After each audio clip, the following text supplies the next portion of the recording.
السلام علیکم ورحمۃ اللہ وبرکاتہ۔ میں ہوں سید عبدالوہاب شرازی اور آپ دیکھ رہے ہیں نکتہ گائیڈس چینل۔ آپ نے پوچھا ہے، اس سلسلے کی ایک اور ویڈیو لے کر آپ کے سامنے حاضر ہوا ہوں۔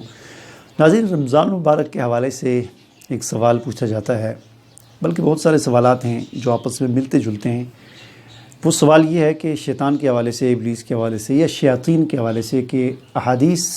سے ہمیں یہ پتہ چلتا ہے کہ رمضان میں شیاطین کو قید کر دیا جاتا ہے۔ جب شیاطین کو قید کر دیا جاتا ہے تو پھر ہم سے گناہ کیوں ہوتے ہیں، پھر ہم سے اللہ کی نافرمانی کیوں ہوتی ہیں؟ ٹھیک ہے، ایک تو یہ، اور دوسرا سوال یہ ہے کہ شیاطین کو کیوں قید کیا جاتا ہے،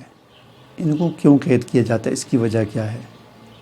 ان دونوں سوالوں کا جواب میں اکٹھے ہی آپ کو دوں گا ایک تمہید کے ساتھ۔ پہلی بات تو یہ سمجھ لیں کہ انسان سے جو بھی گناہ ہوتے ہیں یا جو بھی غلط کام کرتا ہے، اس میں صرف شیاطین کا ہاتھ نہیں ہوتا، بلکہ اس میں انسان کے اپنے نفس کا بھی ہاتھ ہوتا ہے۔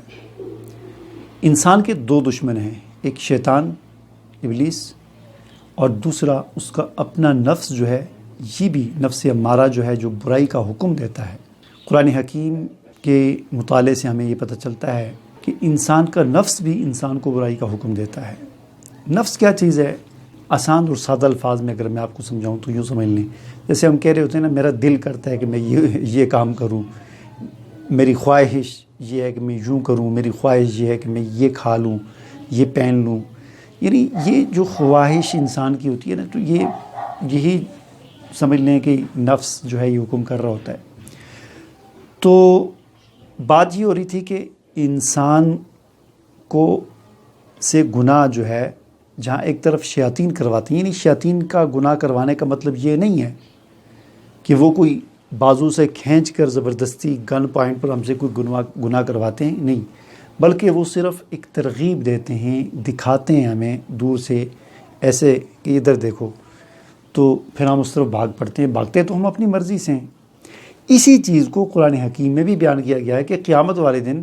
انسان کا شیطان کے ساتھ جھگڑا ہوگا۔ انسان کہے گا کہ اے اللہ، مجھ سے جو نافرمانیاں ہوئیں، مجھ سے جو گناہ ہوئے، دنیا کے اندر میں جو تیری بغاوت کر کے جیتا رہا اور تیری نافرمانیاں کرتا رہا، تو یہ جو میرا ساتھی شیطان ہے نا، یہ مجھ سے کرواتا رہا۔ وہ جو ساتھی شیطان ہوگا وہ کہے گا کہ میں نے تم سے کہاں سے کروایا، میرا تو تیرے پر زور ہی نہیں چلتا تھا، میرا کوئی جبر زور زبردستی تجھ پر نہیں چلتی تھی، میں تو صرف ہاتھ ہلاتا تھا، ادھر دیکھو، تم دوڑ پڑتے تھے اس طرف،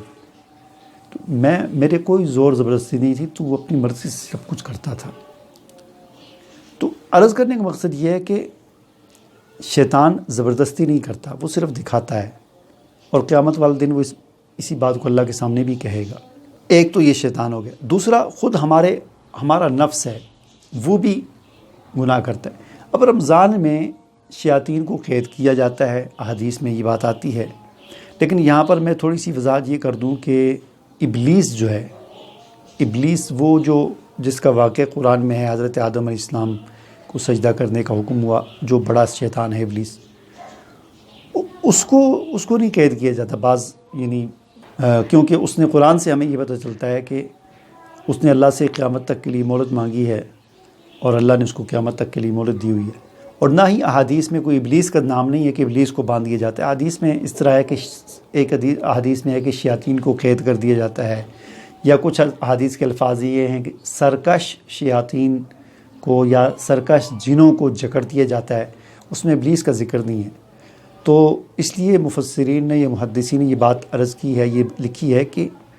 تمام شیاطین تو اس طرح نہیں ہے کہ وہ کوئی قید کر دیے جاتے ہیں، کوئی شیطان، کوئی ابلیس، کوئی جن جو ہے وہ آزاد نہیں ہوتا، ایسی بات نہیں ہے۔ کچھ شیاطین جو سرکش قسم کے ہوتے ہیں، جنات شیاطین، ان کو جکڑ دیا جاتا ہے تاکہ ان کی سرکشیاں جو ہے وہ کم ہوں۔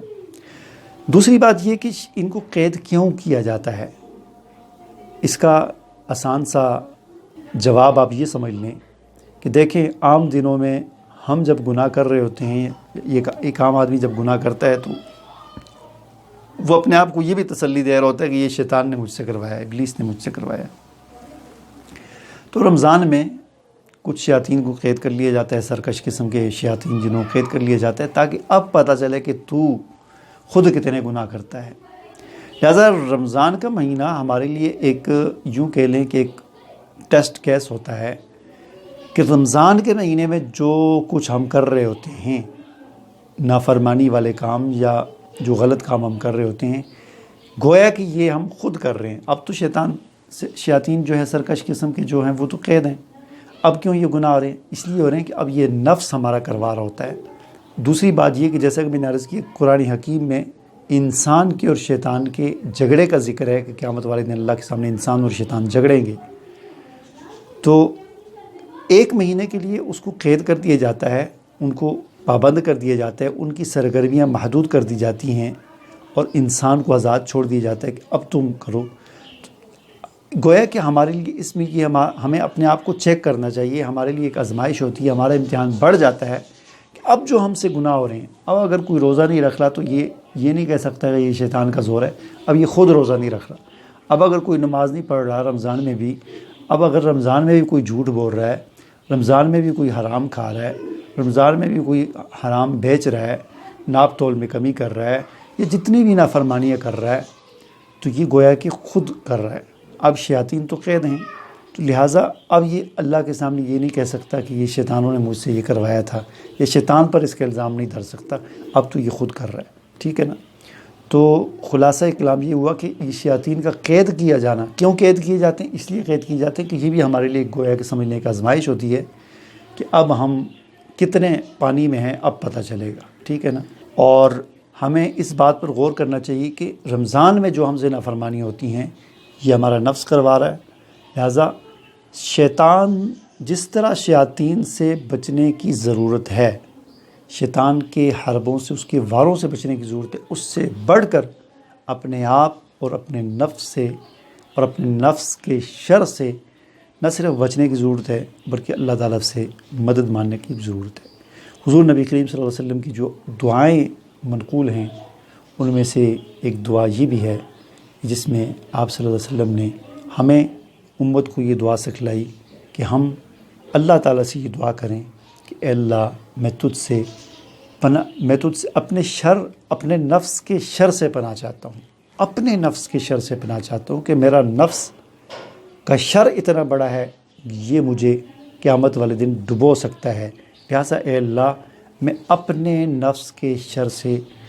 پناہ چاہتا ہوں، تیری پناہ میں آتا ہوں، ٹھیک ہے۔ اللہم انی اعوذ بک من شر نفسی، لہٰذا ہمیں بھی یہ دعا مانگنی چاہیے کہ اے اللہ میں شیطان کے شر سے پناہ چاہتا ہوں، اے اللہ میں اپنے نفس کے شر سے پناہ چاہتا ہوں اور تیری پناہ میں آتا ہوں، تو ہماری مدد فرما۔ مجھے امید ہے کہ جو بات میں آپ کو سمجھانا چاہتا تھا وہ آپ کو سمجھ آ گئی ہوگی۔ اجازت دیجیے، اللہ حافظ۔